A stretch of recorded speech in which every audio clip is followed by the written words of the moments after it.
Ry havana malala isaorako manokana indray ianao no ny nandaminanao ny fotoananao dia tsy nanaovanao ambanin-javatra n'izao fandarana izao.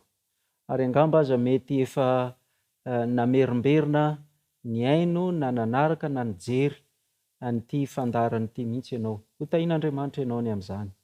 Ary eto isika dia miaina amin'ny teny fikasana zay lazain'Andriamanitra hoe Andriamanitra akory tsy mba tsy marina ka hanadino an'izany zavatra izay ataonao izany.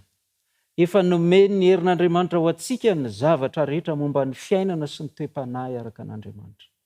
Efa nomeny ny herin'Andriamanitra ho antsika ao anatin'izany ihany koa ny soratra masina. Mialohan'ny iresantsika an'izay dia andao hivavaka indray aloha isika. Andriamanitra Rainay any an-danitra, isaoranay ianao satria efa nomaninao anay ny zavatra rehetra amin'ity androany ity dia hiasa ao am-ponay indray ianao mba hahafahanay mandray am-po ny soratra rehetra izay nomenao tamin'ny alalan'ny tsindrimandry. Ka dia angatanay ianao Andriamanitra hanatrika sy hakasitraka izao fotoana izao. Angatanay ianao mba hiteny any am-ponay tsirairay avy amin'ny alalan'ny fanahinao masina. Tinonina amin'ny anaran'i Kristy nivavaka. Amen. Ry havana malala, samy manana ny zavatra izay tena mahafaly azy ny olona tsirairay avy. Asa ianao zao angamba mba raha mipetraka aminao ny fanontaniana hoe inona moa zany zao ny zavatra tena mba mahafaly anao indrindra eo amin'ny fiainana. Inona ny mba tena fifaliana ho anao, mba tena firavoravoana ho anao. Fa androany isika dia hiaino ny fanambarana nataon'ny mpanompon'Andriamanitra anankiray. Jeremia 5:20 dia ny 9:20. Jeremia 5:20 ny 9:20. Vakitsika amin'ny anaran'i Jesosy. Hitako ny teninao ka nohaniko, ary ny teninao no fifaliako sy firavoravon'ny foko. Ry havana malala, rehefa nandre ny tenin'Andriamanitra ity mpanompon'Andriamanitra ity dia ny mpaminany Jeremia zany, ka tena niainany, nampiariny teo amin'ny fiainana ilay izy. Dia hoy hoe ny teninao no fifaliako sy firavoravon'ny foko. Raha mipetraka aminao zao izany fanontaniana izany, inona angano tena mety hoe mba fifalianao sy firavoravon'ny fonao mihoatra noho ny tenin'Andriamanitra. Fa dia andao resantsika amin'ity androany ity hoe efa nomeny ny herin'Andriamanitra ho antsika ihany koa ny soratra masina. Satria Andriamanitra efa manana projet ho an'ny fiainantsika. Satria Andriamanitra dia efa maniry antsika mba hiaina amin'ny toe-panahy araka an'Andriamanitra. Zao no vakitsika fanambarana nataon'i Davida ihany koa. Jeremia ilay niresantsika teo. Fa Davida ihany koa amin'ny Salamo 7:100. Ny mpanao Salamo dia nanao fanambarana eo amin'ny 4:400. Salamo 7:100, 4:400. Ny lalan'ny teny vavolombelonao no ifaliako, tahaka ny ifaliako amin'ny arena rehetra. Ilay teny vavolombelona eto zany ny soratra masina, ny tenin'Andriamanitra, teny fanambarana amin'ny dika teny hafa. Fanambarana avy amin'Andriamanitra, fanambarana nataon'Andriamanitra. Ny lalan'ny teny vavolombelonao no ifaliako, tahaka ny ifaliako amin'ny arena rehetra. Raha ohatra zany ka misy olona anankiray mbola revo amin'ny zavatra araka an'izao tontolo izao izy, dia tsy mbola hitany ny hamamin'ilay tenin'Andriamanitra arak'izay fanambaran'ity mpanompon'Andriamanitra ity hoe ny lalan'ny teny vavolombelonao zay no tena fifaliako. Mba mety afaka ho fanandramanao koa ve zany? Fa raha tena hiainanao ny voalazan'ny tenin'Andriamanitra dia ho tanteraka aminao ilay ozy Andriamanitra nambarany hoe manana projet ho amin'ny fiainanao aho. Amin'izay fotoana izay dia ho hitanao fa tsara lavitra mihoatra noho ny arena rehetra ilay fanambarana tato amin'ny tenin'Andriamanitra. Satria izay no nahitanao an'ilay projet an'Andriamanitra eo amin'ny fiainanao. Eo amin'ny 9:120 Psalamy 9:120 dia ny 9:120 dia izao no voalaza ny mpanao salamo hoe efa noraisiko olovako mandrakizay ny teny vavolombelonao satria fifalian'ny foko izany. Fifalian'ny fony ny soratra masina. Ry havana malala, sao dia mba efa anisany ianao anisan'ilay hoe rehefa mba misy fanompoam-pivavahana ao an-tokantrano, fiainoana ny tenin'Andriamanitra, dia tena fotoana mavesatra ho anao izany. Raha ny sitrakao tsy manatrika an'izany mihitsy fa dia manahirana mola izy dia voatery miaritra eo. Ry havana malala, mino azany izao fa manomboka izao dia tsy izany. Ny herin'Andriamanitra nanomana ny soratra masina ho anao. Tadio tsara fa efa hatrany amin'ny andron'ny Mosesy no efa naneho ny herin'ny Andriamanitra nanao fahagagana be dia be mba hanoratana ny soratra masina mba ho tonga eny ampelantananao amin'izao andro farany amin'ny tantaran'ny tany izao.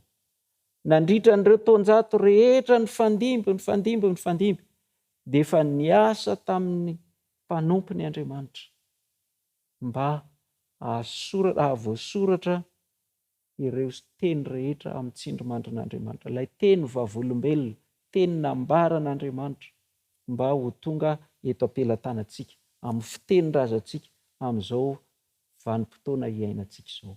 Nanao an'izany fahagagana izany ny herin'Andriamanitra. Satria tiany ianao raha mba hanana anjara fifaliana ohatra n'ireo fifalian'ny mpanompon'Andriamanitra, nahita fifaliana mihoatra noho ny harena hafa rehetra ao amin'ny soratra masina. Ary nahoana moa ny tsy izany? Ny soratra masina no ahafahantsika mahafantatra ny sitrapon'Andriamanitra eo amin'ny fiainantsika, ilay projet an'Andriamanitra eo amin'ny fiainantsika. Tsy mahalala an'izany tsika raha tsy ny Baiboly. Eto aho izany dia mba hanao fanambarana ihany hoe izaho manokana gaga mihitsy aho. Misy an'ireo fiangonana atao hoe kristiana, dia misy ireo mpivavaka atao hoe mpivavaka kristiana, kanefa dia tsy ao anatin'ny programany mihitsy ny azy ny mandinika ny soratra masina. Fa ny azy dia izao makany am-piangonana ihany. Makany am-piangonana dia izay ny azy ny atao hoe mivavaka. Ary rehefa mba toroanao hevitra izy, mba hanarinao izy hoe tsika mila mianatra ny tenin'Andriamanitra. Samy manana ny fiangonany, samy manana ny finoany, fa ny anay tsy izany. Ry havana malala, tsy sanatria mino aho fa tsy miteny zavatra mihoatra noho izay tokony ho teneniko, fa noho ny fahasoavan'Andriamanitra hitahy ianareo mpitarika ara-pivavahana ny Andriamanitra, mba tsy sanatria ianareo indray no sakana tsy ianaran'ny vahoakan'Andriamanitra ny tenin'Andriamanitra. Izao ny voalaza momba ny tenin'Andriamanitra, soratra masina. Petera voalohany, toko voalohany, dia ny 9:120. Petera voalohany, toko voalohany, dia vakiantsika ny 9:120. Izao ny vakiantsika. Azafady Petera faharoa toko voalohany 9:120. Petera faharoa toko voalohany 9:120. Fa tsy nisy faminaniana avy tamin'ny sitrapon'ny olona tany aloha rehetra tany, fa avy tamin'Andriamanitra no tenenan'ny olona arak'izay nitondrany ny fanahy masina azy. 9:7. Ary manana teny faminaniana atao mahafiorina kokoa isika, raha manao izany ianareo dia manao tsara, fa toy ny jiro mahazava ny fitoerana maizimaizina izany, mandra-pahazavan'ny andro ka miposaka ao am-ponareo ny fitarik'andro. Inona moa no tian'ny apôstôly Petera ambara amin'izany? Ilay soratra nomeny ny tsindrimandrin'Andriamanitra avy amin'ny sitrapon'Andriamanitra fa tsy sitrapon'ny olona, dia nomena ho toy ny jiro mahazava amin'ny fitoerana maizimaizina, ka mihamazava mandra-pahazavan'ny andro. mandra-pitatao vonan'ny andro. Marobe ny faritra maizimaizina tsy tena mazava amintsika satria voafetra ny saintsika eo amin'ny fiainana. Fa nomena ho antsika ny soratra masina mba hiatrehantsika an'izany. Za zao hoe dia hanambara amintsika hoe raha ny resaka fanambadiana fotsiny resahana, fanambadiana dia misy karazany be dia be izay samy hafa mihitsy. Ohatran'izao ny any amin'ny firenena zao ny lazainy hoe fanambadiana. Ohatran'izao indray ny any amin'ny firenena zao ny fanambadiana. Ohatran'izao indray ny fomba amin'ny fanambadiana any amin'ny hafa. Eto amintsika eto Madagasikara fotsiny zao dia efa misy isan-karazany. Izay efa nipetraka tany amin'ny faritra anankiray izay misy hoe fanambadiana andramana. Lasa ilay zazavavy rehefa vita ny fombafomba, vita fombafomba, dia lasa ilay zazavavy makany amin'ilay fianakavian'ilay zazalahy dia mipetraka any dia mpivady any. Fa rehefa afaka volana vitsivitsy, 3 volana, 4 bolana, dia miverina makany amin'ilay ray aman-dren'ilay zazavavy, ilay zazalahy sy ilay zazavavy. Dia manontany eo ny ray aman-dreny manadiady, ahoana anaka, tamana ianao, sy ny sisa. Dia rehefa tamana dia lasa miverina any. Dia rehefa tsy tamana dia mijanona hatreo. Fanambadiana no anarana iantsoana an'izany. Any amin'ny faritra hafa indray efa nipetraka tany koa izay, fantatrareo izany faritra izany. Tonga misy vazaha-mpizahatany tonga eo amin'ilay toerana. Ny ankamaroan'izy ireny tsy tena hoe mpizahatany tsotra fotsiny fa vazaha efa misotro ronono. Retraité dia tonga eo dia manambady zazavavy malagasy vady ny antsoina azy. Fa lery ny fianakavian-dra zazavavy fa nahazo vady, vazaha ny zanany. Dia mazava ho azy any amin'ilay vazaha, mpikarakara azy any, taridalana azy rehefa misy dia ataony, makany amin'ny birao sy ny sisa, mpandika teny, mikarakara ny sakafony, manasa ny lambany sy ny sisa, miara-matory aminy. Fa afaka herintaona na herintaona sy tapany dia vita ny zavatra izay neritreretin'ilay vazaha atao eto Madagasikara dia andeha hody amin'izay izy. Dia manahoana ilay zazavavy? Mody any amin'ny ray aman-dreniny. Faly fa mba efa nahazo moto angamba, mety nahazo trano, nahazo tomobila, nahazo telefônina tsara tarehy. Fanambadiana ny ilazana an'izany. Ry havana malala, ny Baiboly dia jiro natao hanazava ny faritra maizimaizina rehetra. Ka na foko aiza, na faritra aiza, na firenena aiza, Baiboly manazava hoe ohatry ny ahoana ny tena atao hoe fanambadiana araka ny namorona an'Andriamanitra azy. Ka dia isika, aoka tsika rehefa ny Baiboly no miteny, dia mba manana fahefan'Andriamanitra satria tenin'Andriamanitra izany. Izao ny voalaza amin'ny Timoty faharoa, toko faha-4, Timoty faharoa, toko faha-4, toko faha-3 azafady, dia ny 2:4, Timoty faharoa, toko faha-3, dia ny 2:4. Vakitsika amin'ny anaran'i Jesosy, izay soratra rehetra nomeny tsindrimandrin'Andriamanitra dia mahasoa koa ho fampianarana, ho fandresen-dahatra, ho fanotsiana izay diso, ho fitezana amin'ny fahamarinana. Ry havako malala, aoka mba hanaiky ho tezain'ny soratra masina, ilay soratra avy amin'ny tsindrimandrin'Andriamanitra. Aoka mba hanaiky ho ahitsy ny soratra masina, tsy izay heverinao fa mety, tsy izay heverin'ny mpitondra fivavahana fa mety, tsy izay lazain'ny fiangonana atsy na ny fiangonana atsy, fa izay lazain'ny soratra masina. Izay soratra rehetra nomeny tsindrimandrin'Andriamanitra dia mahasoa ho fanitsiana izay diso.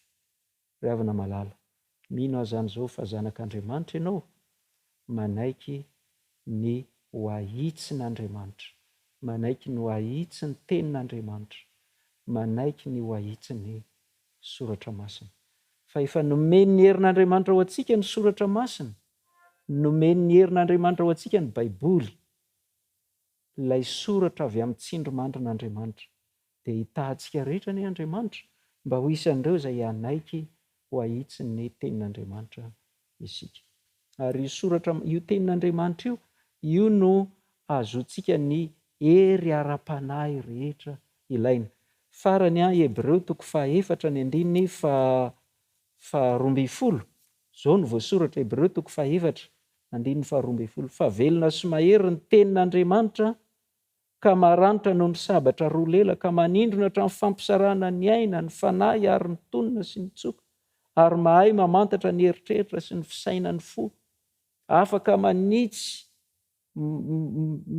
tsara mijery ny zavatra tsy mety rehetra, na any amin'ny foko na any amin'ny fisainako naiza naiza, io soratra masina io, satria velona sy mahery ny tenin'Andriamanitra. Za zany raha tena te ahazo hery ara-panahy, hery avy amin'Andriamanitra, dia ny ataoko dia mianoka tanteraka ao amin'ny fitiavana ny soratra masina. Dia manaiky ho ahitsy ny soratra masina, manaiky ho tezainy ny soratra masina, fa tsy hoe ambolo fombafomba mpivavahana. Rehefa mihira dia ataoko an'izao ny fomba fihira amin'izay mba mety tsara ilay fihetsem-po, dia mba zay ny atao hoe mahazo aim-panahy tsara. Tsy reva malala. Asiana fihetsika, amboarina ny fiteny, mandihy manao zay rehetra mba tena hampafana pisy ambiansa faratampony. Amin'izay dia mba manana aim-panahy. Tsy reva malala ny tenin'Andriamanitra. Soratra masina, tiavo ny Baiboly, arao ny Baiboly, dia ho hitanao fa velona sy mahery io soratra masina. Hiasa ao am-ponao io, hiasa eo amin'ny fiainana io, hanova ny fiainanao io. Andao hoentsika mibavaka izany lesona izany. Andriamanitra o Rainay any an-danitra, sotranao izahay no ny teninao. Sotranao izahay fa manana ny soratra masina voadika amin'ny fiteninay dia ety ampelantananay ilay izy zao. Andriamanitra o, ampio izay mba ho tena tia ny teninao, mba ho fifaliana sy firavoravon'ny fonay ny teninao, mba ho tena mpandinika ny soratra masina ary miaina mampiatra araka izay lazain'ny soratra masina izay.